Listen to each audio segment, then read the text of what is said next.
Good morning, good people. Each and every day, life offers we humans the challenges related to the illusion of separateness, which in turn creates self-interest and varying degrees of selfishness. The teachings of the ageless wisdom can assist us to meet these challenges and to walk our path with compassionate kindness and mindful awareness. Those teachings are available to us largely because a woman named Helena Petrovna Blavatsky was courageous enough all those many years ago to devote her life to carrying out her master's bidding. It is always a privilege and a wonderful experience to be part of a gathering of fellow members of the Theosophical Society, sharing friendship and learning. And this also may perhaps not have been possible without her. So I would like here to give a brief overview of the life of this extraordinary and very special woman, whom I shall mostly refer to as HPB from now on. If you look up HPB in encyclopedias, some give a few lines about her, and then they finish by saying that she was declared a fraud by the Society of Psychical Research in 1885. This was only one of the many crosses she had to bear. In 1986, that society declared that assumption had been unjust and incorrect. They issued an apology that, quote, it had taken 100 years to demonstrate that she wrote truly. Of course, many thousands of people already knew that. I would like to acknowledge here that much of my factual information and direct quotes are from the book by Sylvia Cranston on HPB, a book which took 14 years to research and produce. Such was the fullness and influence of HPB's life and work. And every part of her life is an inspiring story. HPB was born Helena Petrovna Hahn on the 12th of August 1831 in the Ukraine, Russia. She came from a long and impressive line of aristocrats and high achievers, but all her life she cared very little for titles, money, or status. She and her sister Vera, who later wrote much about their childhood and early life, spent a great deal of time with their maternal grandparents in a mansion with servants and privileges. However, HPB was apparently often more concerned about the welfare and just treatment of others above her own. Her grandmother was a linguist, as HPB herself became, and a noted scientist. She was also extremely kind to her own and to those less fortunate. HPB was tutored by governesses, and she was taught music by her mother. She remained always a gifted pianist. She avidly read the books in her grandfather's library. The myths and the legends fascinated her from a young age, and she read much about the ancient alchemists as well. She enjoyed learning, was always extremely forthright, but had a sense of humour and fun too. She also displayed a quick and fiery temper at times, and that evidently was so all of her life. Colonel Olcott once asked her teachers why this was so, and was told it was very necessary as, quote, her body was so vitalized by a fiery, impetuous spirit, one which from childhood brooked no restraint, and if vent were not allowed for the excessive corporeal energy, the result might be fatal by apoplexy. Obviously, HPB was endowed with special gifts and psychic powers, and also with special protection, it seems. She was always able to see and hear things that others around her could not. She had incidents and accidents which should have been harmful, even fatal, but she came through relatively unscathed. She had always seen her master in her mind, so when at age 20 she met him in person for the first time, she recognized him instantly. At 17 years old, HPB married Nikifor Blavatsky, a man much older than her. This was as a result of a goading from her governess. She had 3 unhappy months with him under close watch from his Kurdish guards. He was a provincial governor. She then made a daring escape, alone on horseback. She returned to her grandmother. She was sent to live with her father, but gave everyone the slip again and began her travels. This was the beginning of her many, many travels. No time to cover them all here, of course, but these are the places she visited over her lifetime, some of them several times. Turkey, Greece, Egypt, France, England, Canada, USA, Mexico, South America, West Indies, Ceylon, which is now Sri Lanka, and India via the Cape and South Africa, Japan, Tibet, Burma, Java, Germany, the Balkans, Italy, Syria, Palestine and Lebanon. And that covers quite a lot of this planet. And bear in mind, in those days, travel was difficult, dirty, exhausting, and often fraught with dangers. You might think that applies to today's travel, but it was much worse. Her first wanderings with a companion through Egypt and the Middle East, Greece and Eastern Europe, left her feeling disappointed. She had read about the philosopher's stone and alchemy, and she had found it nowhere. The philosopher's stone, of course, is self-realization. She described it later as the transmutation of the lower animal nature of man into the highest and divine. Then she was in Europe, importantly in London, as companion to an older countess. She was downhearted, she felt depressed and unfulfilled. She was one day looking longingly at the muddy waters of the Thames from Waterloo Bridge, when her master appeared in a vision to her.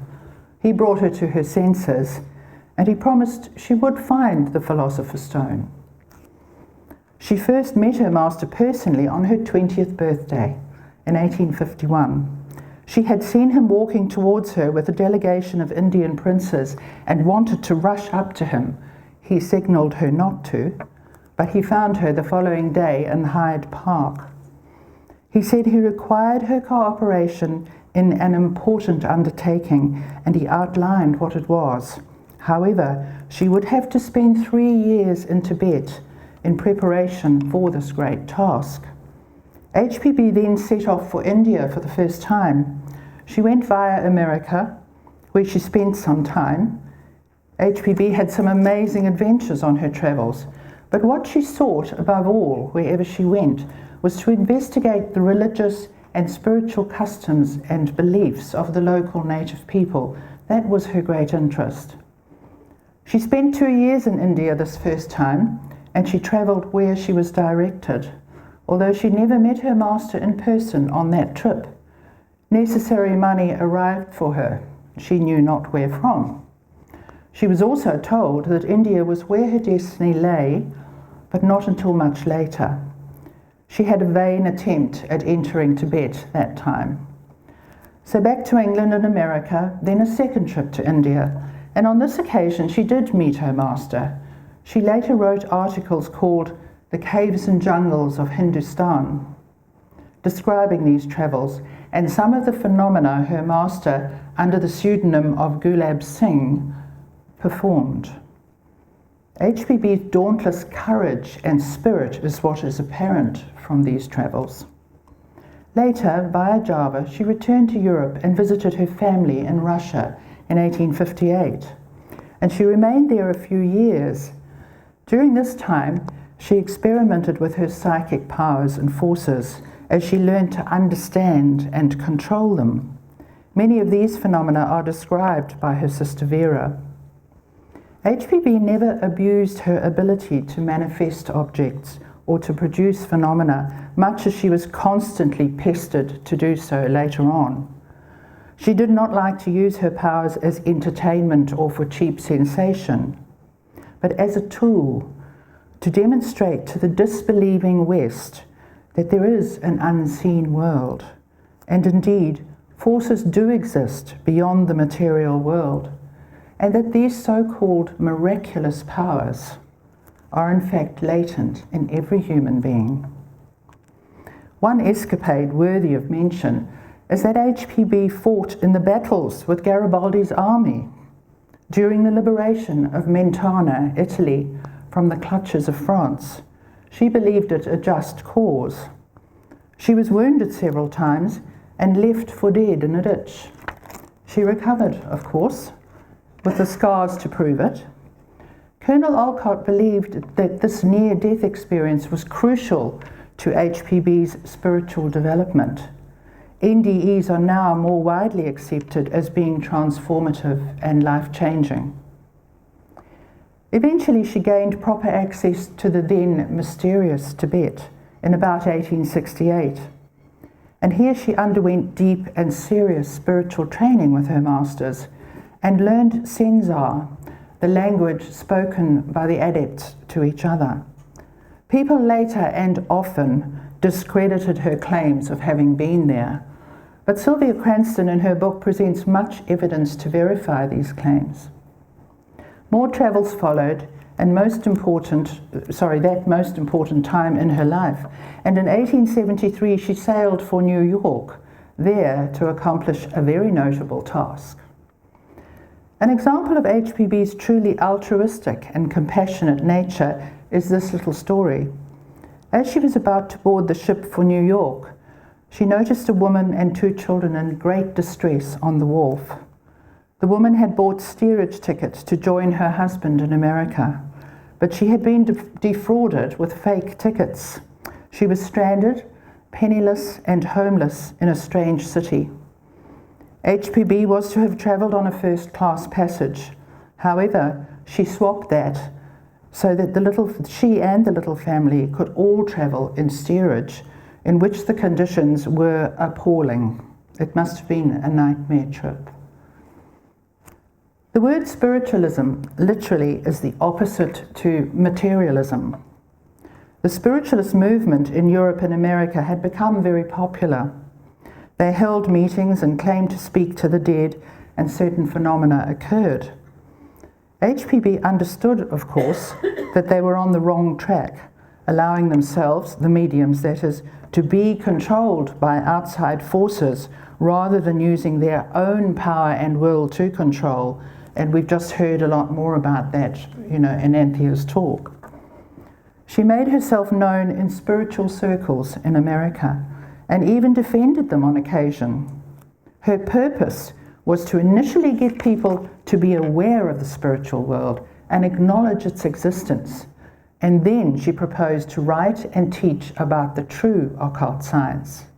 She knew, too, that this plan would bring trouble and enmity to her own door. But as always, she courageously continued with her work. HPB met Colonel Henry Steele Olcott, who also had an interest in these matters, at the Eddy farmhouse in Vermont, a well-known spiritualist meeting place. Olcott first introduced himself to her by lighting her cigarette, and later famously said, "Our acquaintance began in smoke, but it stirred up a great and permanent fire." Part of her task was to train Olcott in the sacred science, and she taught a few others at the same time, one of them being William Quan Judge, the 3rd person in the founding team of the Theosophical Society. And he later stayed on in America to run that section when HPB returned to India with Olcott alongside. At a meeting on the 8th of September 1875, the new society was born. It was formalized a little later on the 17th of November and named the Theosophical Society. Ever since then, people both in and out of the society have pondered what that really is. Its literal meaning, as we know, is divine wisdom. But what is that? The only thing we know for certain is that it is not a conclusive and finite teaching. It is more an ever unfolding philosophy and science with ever deeper meanings to the teachings, and as much about searching as knowing the answer. By 1877, HPB had her first book published, Isis Unveiled. Later, in a pamphlet she wrote called My Books, she said that it was never a good publication. English was not her mother tongue, and here she was attempting to explain and describe concepts which had no English term and were extremely complex. Even the proofreaders did not really understand, so there were naturally mistakes, misquotes, and even apparent contradictions, I presume later corrected and amended in subsequent editions. I have not read all of Isis Unveiled. But even so, Isis received amazing reviews, and people were astounded by its content. The secrets of the ancient wisdom had been lost to the vast majority of the West for so long, and much of Isis, to quote HPB herself, was hitherto undivulged occult knowledge, but neither ideas or teachings are mine, she said. It appears the contents of her books were directed by her masters, the Master Moria chiefly. She had access to no great libraries while writing Isis Unveiled, or later her magnum opus, The Secret Doctrine. She was able, by means of enormous concentration and mental energy, to access and read in the astral light what she was to write. Countess Wachtmeister later related how, while she was writing The Secret Doctrine, she would leave her day's work in the manuscript open on her desk when she retired at night. The following morning would often find corrections or notes in the margin, in the Master M's hand. So, her work completed in America, and having radically transformed the lives and awareness of countless numbers of people from all walks of life, HPB returned to India in 1878, accompanied by Olcott. They went via England, where Theosophy was already established in London. While in India, she and Olcott once again travelled extensively, setting up Theosophical lodges and teaching. In 1882, the Agile property was purchased and the international headquarters set up there, where, as we know, it remains to this day, and we know a lot more about it after Tim's lovely presentation yesterday. Her travels in India were physically arduous. They sometimes went to very remote places and the travelling was rough. HPB was no young woman anymore, but her energy and devotion to her cause seemed boundless. The missionaries and some of the Christians saw her as an enemy, a threat perhaps, but she was never anti-Christian. She simply, to quote, denounced the debasement of the pure teachings of Jesus into pernicious ecclesiastical systems. Her health began to fail in her last years in India. She had liver and kidney problems, and she was plagued with arthritis.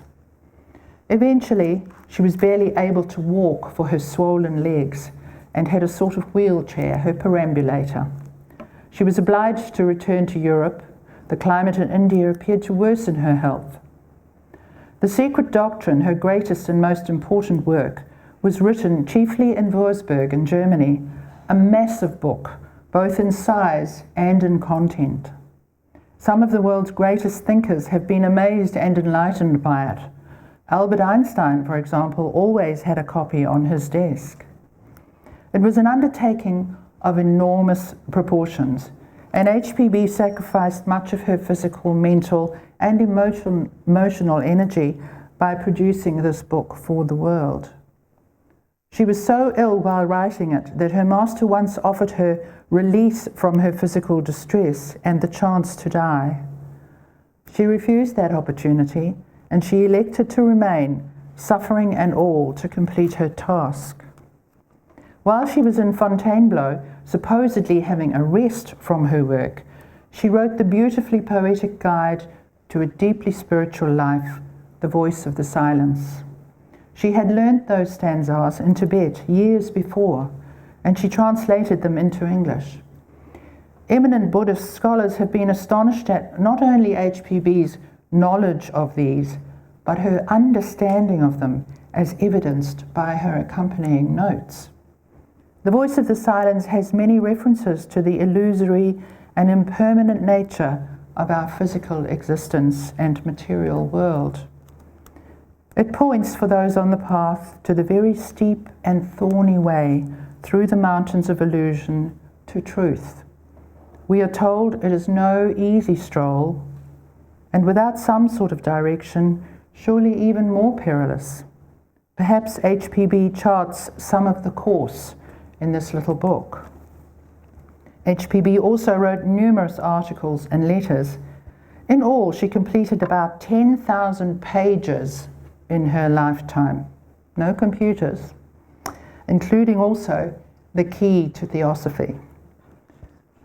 And so the final years of this remarkable lady's life were spent writing, teaching, and nursing and nurturing the young Theosophical Society in the same way, I imagine, as any loving mother does for her beloved child. In London, on the 8th of May 1891, Helena Petrovna finally left her pain-racked physical body, having been lovingly tended by her faithful little band that comprised her household. Testament to HPB's courage, grit, and devotion to the work of her master was how she bore the insults, the accusations, and the lies that were published and circulated about her. She endured the hurts, her only concern being that these things would be detrimental to Theosophy and to the society. And yet she felt the hurts, the pain, the betrayal, and sometimes despair, maybe more keenly than most. She was only human, albeit an exceptional and gifted one, with her feet firmly fixed on the path. People often described her as having an unusual and interesting appearance, with unforgettable eyes, a type of magnetism about her, a very joyful laugh, and a most attractive personality, all of which she was quite oblivious to. A short anecdote here that illustrates HPB's wry sense of humour. While she and Olcott were living and working in New York, they had a pair of pet canaries, Jenny and Pip, who had free flight of the large reception room and roosted in one of the ornamental cups of the big chandelier. Once, Jenny built a lovely nest and appeared to be hatching chicks, sitting for many hours. But no babies arrived. Olcott climbed up to investigate, only to find a totally empty nest. "Poor Jenny has been sitting on her illusions," said HPB to that news. During Madame Blavatsky's lifetime, and in the 126 years since her death, she has probably had as many detractors as those who believed in her cause and her integrity. However, the Theosophical Society still exists to serve. It has so far met the challenges of the ever-changing world. The teachings of the ageless wisdom are still readily available to those who seek them. And the message of brother-sisterhood has been spread throughout the world, despite not always and everywhere being practiced. In this short presentation, I've only been able to touch briefly on some events in the life of HPB, a life almost unbelievably full and fascinating, adventurous and altruistic, led by an outstandingly charismatic and courageous woman. 2 days after she died, an editorial appeared in the New York Daily Tribune. It ended with these words: "Thus Madame Blavatsky has made her mark upon the time. Thus too, her words will follow her, and someday, if not at once, the loftiness and purity of her aims, the wisdom and scope of her teachings will be recognized more fully, and her memory will be accorded the honor to which it is justly entitled." Was that editor correct in his predictions?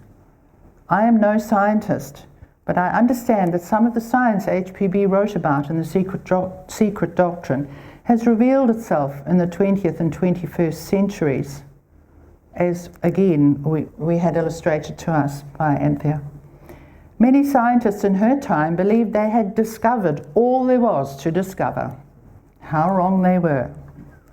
Science and spirituality are being shown more and more to be compatible, two sides to one coin, as HPB taught in a time when that seemed impossible.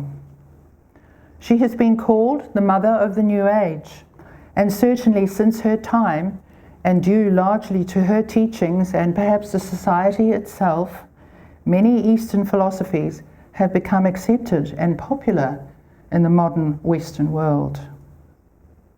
HPB once wrote in a letter to J. Ralston Skinner, "I have lost friends, country, money and health to serve only as manure for the fields of future theosophy."